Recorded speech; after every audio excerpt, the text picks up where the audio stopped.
Welcome to the 16th lesson of SmartKnitter. Knit Specification Level 2.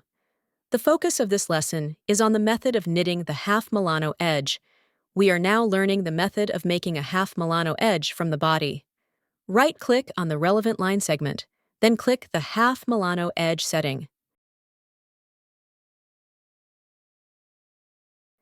Check the box for Use half Milano edge, then input the relevant information, starting with the number of stitches, selecting the structure, and choosing the method of cast on.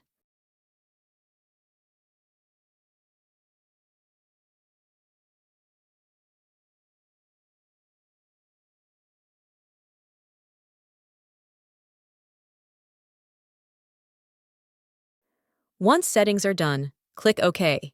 Then repeat the previous steps to set the half Milano edge in other positions. You can choose to end one revolution early for better finish.